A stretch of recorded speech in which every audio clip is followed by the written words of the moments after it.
Hey guys, welcome back to the channel. My name is Dawson with D Nelly Defense, and today is another beautiful day because we are back out on the range and it's time for part 2 of the Fixin' the Flinch videos. And in this one, we're going to go over the beginner side of it, okay? There is a beginner side and a intermediate side to like the shot anticipation or recoil anticipation, and but today is going to be more so on the beginner side of it. So I have my beautiful wife Bailey here that I'm going to use as a prop. Hey guys. And all right, so go ahead and take out your gun. All right, and what we're going to do, go ahead and take out the magazine. Make sure it's clear. All right, now I'm going to go ahead and take this gun from her and just kind of show you guys. What I like to do for beginners is take away all the scary mechanical parts of it, okay? So again, I'm going to check. This gun is clear. Absolutely clear, okay? So what I'm going to do is take the slide off of this gun, and now all we're working with is the frame, okay? Nothing can go wrong, nothing is scary, nothing can happen when you're just working with the frame, and I like to do that so that people, especially beginners, don't have to worry. Now go ahead and take your mag back out, put it in. On this gun here, I'm putting the mag back in because that way it gives her a full purchase. All right, the mag's in. Now she has a full purchase. So I'm gonna go ahead, and what I like to do here is work on their grip. So go ahead and get your grip good. All right, so roll that forward just a little bit more. That way there's no gap here. Everything's good. Got a little bend in your arms. Your stance is good. I can't wobble her around a whole bunch. All right, so I like to get their grip good. She's got a pretty good grip because we have been working on this for quite some time. Maybe turn just a little bit more. There we go, perfect. I like to get their grip good because you cannot give somebody a good shooter experience if they don't have the right fundamentals. It doesn't matter what you do. If their grip is sloppy, that gun's going to have leverage on them, and it's just not going to be a pleasant thing to shoot, okay? Again, we want to give new shooters the best experience possible because we want to be as welcoming into this community as possible, and we want them to have that best experience that we can. So go ahead and punch back out. All right, so her grip is good. One of the things that I like to do now is I'll come in and I'll hit the gun from the front, and then I come up underneath and I hit the gun. Something like, you know, this is a 9mm, something like a 9mm would feel. That wasn't intimidating at all. So now I'm going to hit it even harder, okay? Now it's going to be kind of ridiculous, right? This is not what a 9mm is going to do to you, okay?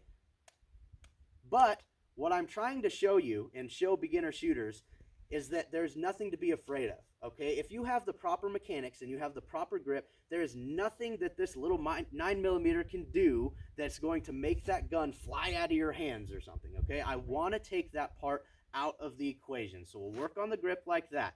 Then what I like to do next is I'll go ahead and, here you go, I'm going to put the slide back on the gun, okay? After we've gone over the grip, and that may take a little while with new shooters because you're really working on their grip. Again, she's pretty solid in that area. Again, clear. Everything is good on this gun. Now we're going to do the dry fire portion of this. So go ahead. Good job. All right. So now what I want to work on is trigger press. So I'm going to have her do the same thing. Punch out. Get on your target. Then I'm going to have her put her finger on the trigger and take up all, it's called slack or take up in your trigger, and then hit your wall and then squeeze through. You hear that break? Now she knows where her wall is and where that is going to actually break, so she can be very intentional about her shot. So let me show you this a little bit further, okay? So I'm going to take my gun here. It is clear. No magazine in the mag well, nothing in the chamber, no round on the extractor. This gun is all clear, okay? So let's talk about the take up that I was just talking about. Make sure, hopefully I'm good there. So you have the slack, so that's that little bit of play, and then you hit your wall. That's where you meet resistance in the trigger, and then this is your break. What you squeeze through and then that trigger break, that is your break. And what you're doing is you're making sure that every time, get that reset, back to the wall, break. Get that reset, now you're on the wall, and you know that when you squeeze through that wall, that gun is going to go off. This allows you to be intentional, okay? So let me grab something here. All right, this is an SCCY, okay? And it is clear, no magazine in the mag well, No round in the chamber, nothing on the extractor. This gun is clear. Make sure that you are getting your proper equipment when you are doing this, okay? So this is what my wife started out with, and it's got a 12-pound trigger pull, okay? And there's no actual wall that you hit. It's just real spongy all the way through, 12 pounds. It's real heavy, real heavy, real heavy, real heavy, and then it breaks. And you don't really have any idea where it's gonna break because there is no wall. Well, that gives people a very bad experience, and it doesn't let them actually be intentional with their shot, okay? If that makes any sense to you. So if there's no wall and you don't know where that break is going to be exactly, it's harder to be intentional with your shot, and so it's scarier for new shooters, let alone this gun is a lot snappier. And it just didn't feel good, and this was rubbing her knuckle and actually making it bleed, so it was not giving her a good shooter experience. So what we ended up doing is switching her over to a Smith & Wesson shield, easy shield, excuse me, and it was a 380, and this gave her a lot better shooting experience. The trigger's a lot better, slide was easy, it doesn't have a lot of recoil, and that's extremely important to give them a good shooter experience. So that's why, let me set this down here.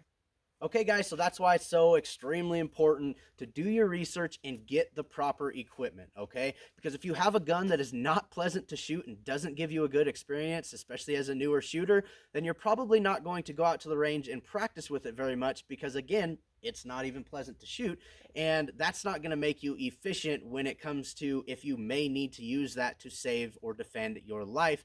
Obviously, we hope that you never have to do that or you're never put in that situation, but you want to make sure that you are efficient with whichever tool, goodness, if I could talk, that you are going to be using to do so, okay? So it's extremely important. Now, another thing that I like to do for beginner shooters is set them up in a way that after I do that and we do dry fire, we go through all that, is maybe I'll use a gun like a 22 pistol, okay? Rather than putting something that's got a lot of kick or anything like that in their hand, I'll use just a little 22 because it's got hardly any recoil whatsoever. It's not loud, it's not intimidating, okay? We're gonna work on the fundamentals with that 22, go through everything. Once they're good with that, then we'll step it up. Maybe then we'll go to a 380, okay? And then after they're good with that, then we'll step it up to 9, so on and so forth, okay? Again, it's so important to give beginners a good shooter experience so that they continue to come to the range and they want to come to the range, okay? It is important to make sure that we make this a welcoming community and that we get people in here from all diversities, all everything, right? And make sure that we grow this community. It's extremely important. Is there anything else that I need to add on what I did with you that really helped out? I think the biggest thing is, again, like you're saying, we want to have more people join us in this community without being intimidated. A big majority of that is going to be women because it is so intimidating, especially if you don't have somebody helping you in the beginning. And 90% of the time in a self-defense situation, it's going to be a woman needing to protect herself. So I think it's really important that we bring, more awareness to women. And if you want to talk about the new series you want to do on Wednesdays. So what I want to do is a Women's Wednesdays that we go over different self-defense tips. So my wife is a black belt in Kempo martial arts, so she could whoop my butt.